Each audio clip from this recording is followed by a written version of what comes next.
Instituto Reage já está conosco, estamos recebendo a psicóloga doutora Tatiana Lotosky, que faz parte do Instituto Reage, e hoje o assunto é bem interessante, né, doutora? Porque a saúde mental dos cuidadores tem que estar em dia também, e muitas das vezes o apoio psicológico ele é muito importante para você manter a cabeça boa para seguir fazendo o seu trabalho. Então, o assunto hoje no Avalanche Grisalha é quem cuida de quem cuida. A importância da saúde mental dos cuidadores é o assunto que será abordado aqui no hashtag de hoje.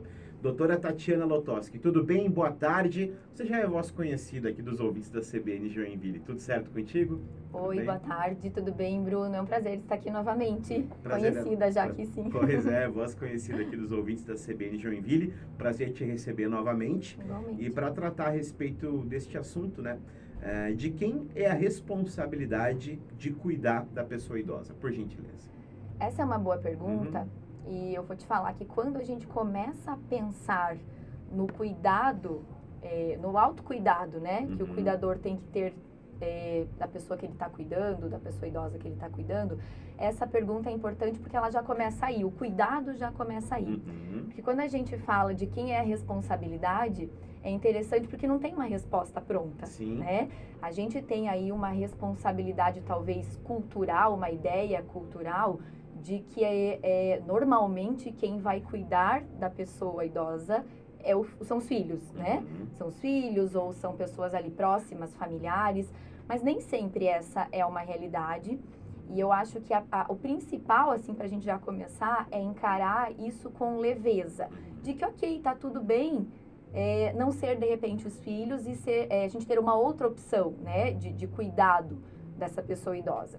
Então, se a gente for pensar, hoje quem cuida, a gente tem aí familiares, a gente tem cuidadores, né, casas de repouso, casa-lar, enfim, né, temos pessoas que às vezes vêm até a casa do idoso para serem cuidadas, então essa responsabilidade ela é muito ampla, mas eu acho que o principal, Bruno, é a gente ter assim em mente que não vai ser igual em toda casa. Sim. E em toda a família.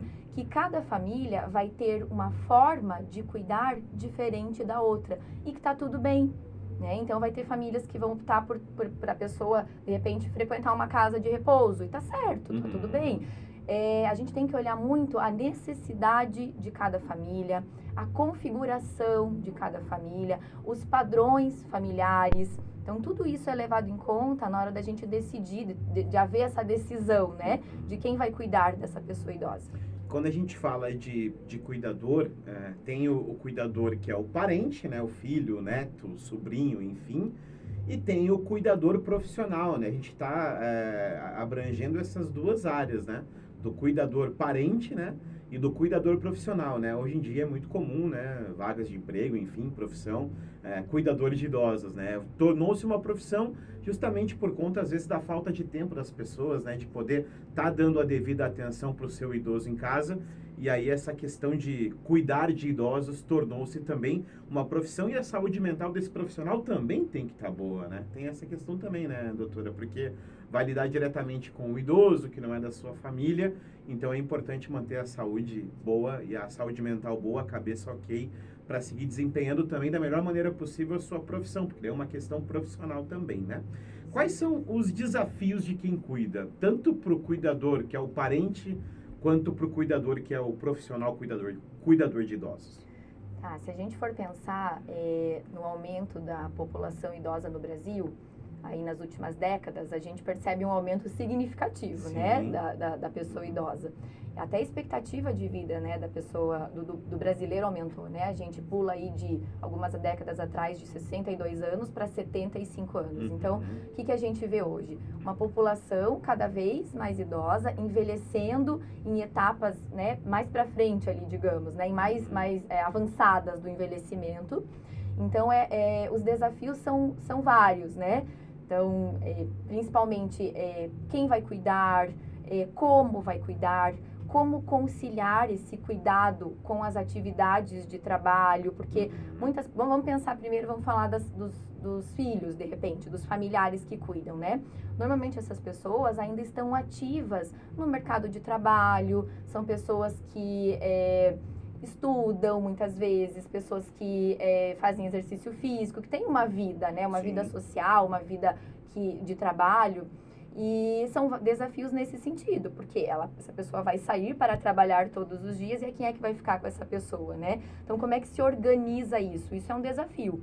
E as famílias muitas vezes buscam essas respostas. Como é que a gente se organiza, né, diante desse cuidado? Quem vai cuidar? Como vai cuidar? E do cuidador, eu vejo que o desafio maior é justamente proporcionar o melhor para essa pessoa, mas também lembrando de si. Porque o cuidar, ele exige bastante. Sim. O cuidar, se a gente for pensar, ainda mais se existir limitações, de repente, físicas, necessidades fisiológicas mais específicas da pessoa idosa, o cuidar, ele cansa. Ele cansa não só fisicamente, mas emocionalmente também, né? Então, acho que do cuidador existe ainda um trabalho, não digo maior, porque eu sei que são trabalhos diferentes, Sim. né? Mas de estar com a sua saúde mental ali também, né, em dia, para que consiga, e física também, força física mesmo, Sim. né, para poder cuidar dessa pessoa. É aquela coisa, às vezes o cansaço mental, ele prejudica mais do que o cansaço físico, né, porque você tem que... A gente estava conversando em off aqui agora há pouco sobre isso, né, sobre cansaço mental. Sim. Faz parte.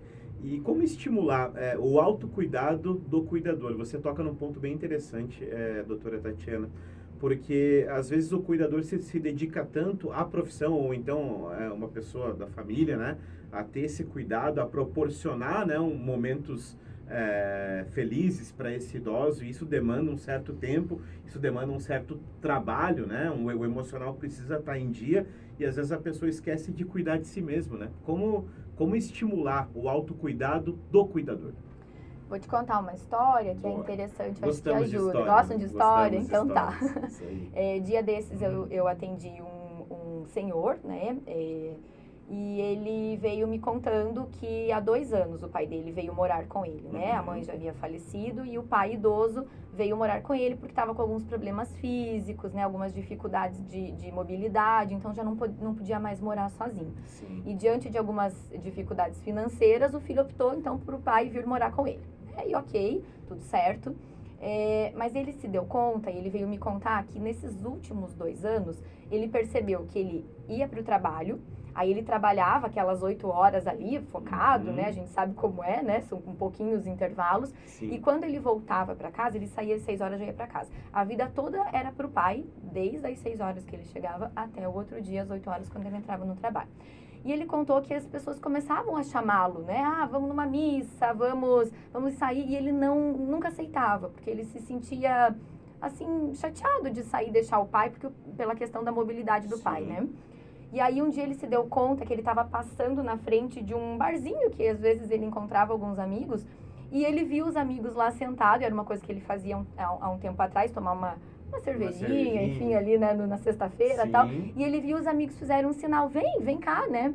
E ele foi. Ali naquele dia, depois de 2 anos, ele resolveu parar o carro e aceitou ali para conversar. E ele falou que aquilo foi uma terapia para ele absurda. Foi a melhor terapia, ele usou isso que ele me disse. Porque ele falou que ele se sentiu vivo, ele falou de coisas que não eram assuntos, né, mais cotidianos ali do dia a dia, de trabalho, ou até mesmo das dificuldades com o pai, né, das dificuldades com a casa. E ele falou que ali ele se sentiu muito vivo naquele momento. E é muito sobre isso, sabe, Bruno? Eu acho que o autocuidado é você não deixar de fazer coisas que te fazem bem. Então, é você saber que você tem ali, né, uma missão, um comprometimento com aquela pessoa, né, mas que você também primeiro precisa se cuidar. Porque, veja, como que eu cuido do outro se eu não me cuido? É só a gente pensar, como é que eu posso dar algo que eu não tenho? Né? Não tem como, a gente não pode dar o que a gente não tem, né? E a mesma coisa, como é que eu cuido se eu não me cuido?